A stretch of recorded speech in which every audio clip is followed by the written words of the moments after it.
हरे कृष्णा, राधे राधे। संकट कटे मिटे सब पीरा, जो सुमिरे हनुमत बलवीरा। जय जय जय हनुमान गुसाई, कृपा करहु गुरुदेव की नाई। हनुमान चालीसा में वर्णित इस चौपाई का मतलब है संकट और पीड़ा सिर्फ हनुमान जी का नाम लेने मात्र से खत्म हो जाती है, क्योंकि हनुमान के भक्त जो होते हैं ना, उनके आसपास और किसी भी तरह का संकट नहीं आता। स्वयं संकट हनुमान भक्तों को देखते ही खत्म हो जाता है। इसलिए हनुमान जी का नाम स्मरण करने से सभी संकट और सभी दुख पीड़ा नष्ट हो जाते हैं। बस ऐसे हनुमान जी की कृपा हम सबके सर पे सदैव बनी रहे। इसी प्रार्थना के साथ आज इस वीडियो में आपको कार्तिक मास की कहानियों में हनुमान जी की एक बहुत सुंदर कहानी बताती हूँ। बहुत समय पहले की बात है, किसी गांव में एक बुढ़िया रहती थी। उसके परिवार में सिर्फ एक बेटा बहू थे। एक समय जब कार्तिक का महीना आया तो बुढ़िया माई ने अपने बेटे से कहा कि मैं कार्तिक स्नान करने के लिए गंगा जी जाना चाहती हूँ और 1 महीने वहीं रहूंगी। बेटे को माँ की चिंता थी। उसने अपनी पत्नी से कहा कि माँ के लिए 30 लड्डू बना के दे दो, ताकि वो रोज पूजा पाठ करने के बाद कुछ खा सके। अब जो बहू थी ना, वो थोड़ा सा गुस्सा चिड़चिड़ स्वभाव की थी। सारा घर का काम उसके सर पे था, फिर इतने सारे लड्डू बना दो, ये सोचकर बहू को थोड़ा सा गुस्सा आ रहा था। पर फिर भी क्या करती, कुछ कह तो सकती नहीं थी। उसने गुस्से में ही आके जैसे तैसे लड्डू बनाकर दे दिए।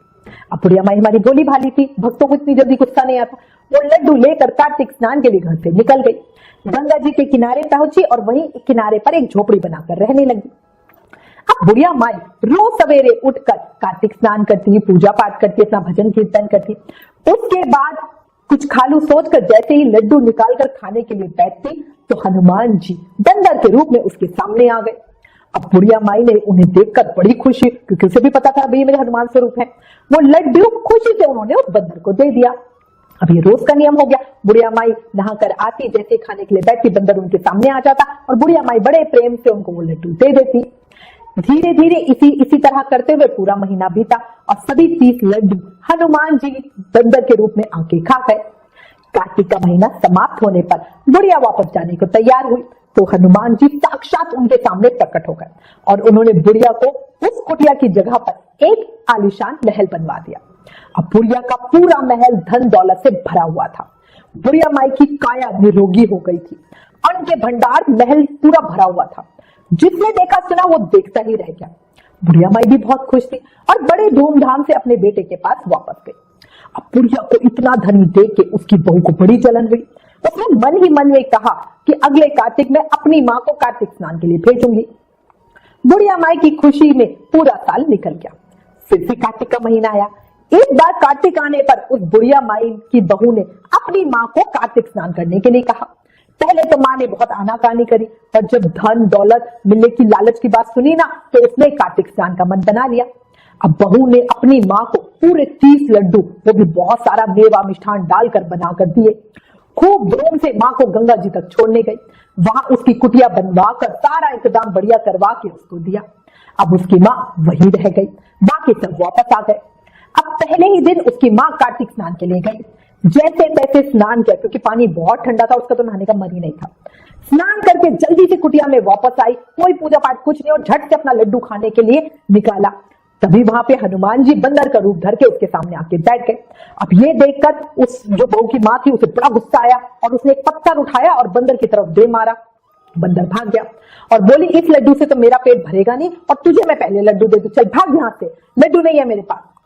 अब बहू की माँ का रोज का यही नियम था। जैसे तैसे स्नान करती, कभी ब्रह्म मुहूर्त में करती, कभी लेट करती, और कोई पूजा पाठ नहीं करती, फट से आके अपनी झोपड़ी में लड्डू खाने लगती। हनुमान जी बंदर के रूप में आते, उन्हें पत्थर मारकर भगा देती। उनका रोज का यही था और 30 दिनों तक यही क्रम चलता रहा। अब कार्तिक का महीना खत्म हुआ तो हनुमान जी फिर से प्रकट हो गए उसके सामने और उन्होंने बहू की माँ की कुटिया को लात मारी और वो कूड़े के ढेर में बदल गई और उसकी माँ को एक डुकर मतलब सुवर्णी बना दिया। उधर कार्तिक का महीना समाप्त होता देखकर बहू अपने पति के पीछे पड़ गई कि जाओ भाई, कार्तिक का महीना खत्म हो गया, मेरी माँ को लेकर आओ। अब गाजे बाजे के साथ उसने अपने पति को भेजा। अब जो उसका पति था अपनी सास को लेने के लिए चल पड़ा। वहां जाकर उसने देखा कि जहां पे कुटिया बनाई थी वहां पे तो कूड़े का ढेर लगा हुआ और कुटिया तो है नहीं। उस जगह पर जो उसकी सास है वो डूकर बनकर बैठी हुई है, तो उसे बड़ा आश्चर्य हुआ। उसने लोगों से पूछा तो सबने कहा कि भाई ये जो डुकर है यही तो है वो जो बुढ़िया यहाँ पे नहाने आई थी। अब उसने अपनी पत्नी और माँ को इस घटना की खबर पहुंचवाई। खबर सुनते ही उसकी पत्नी और माँ उसी जगह पे वापस आए। अब सब मिलकर हनुमान जी से प्रार्थना करने लगे। तभी हनुमान जी प्रकट हुए और लड़के से बोले, बेटा, तुम्हारी माँ ने सच्चे मन से कार्तिक का स्नान किया और पूजा पाठ किया, इसलिए ही तुम्हारी माँ पर कार्तिक देव का आशीर्वाद बरसा। लेकिन तुम्हारी सास ने पापी मन से ये काम किया और लालच में किया। कार्तिक महीने में बेटी के घर का अन्न खाया, इसलिए कार्तिक देवता इससे नाराज हुए और ये डूकर बन गए। हे कार्तिक के देव, जैसे आप लड़के की मां पर बरसे, वैसे ही आप इस कहानी को कहते सुनते हुकारा भरते सब पर बरसना, सब पर अपनी कृपा बनाए रखना। बोलो कार्तिक के देव की जय, विष्णु भगवान की जय, हनुमान जी महाराज की जय, दीन बंधु दीनानाथ की जय। अंत में 2 लाइनों से खत्म करूंगी। क्यों डरता है दुखों से बंदे, क्यों डरता है दुखों से बंदे, ले अंजनी पुत्र का नाम, काज तेरे पूर्ण होंगे, ले हृदय से हनुमान जी का नाम। बोलो हनुमान जी महाराज की जय। अगर कार्तिक महीने की ये कहानी आपको पसंद आई हो तो प्लीज इस वीडियो को ज्यादा से ज्यादा शेयर करें। Please like, share and subscribe. Thank you. Hare Krishna.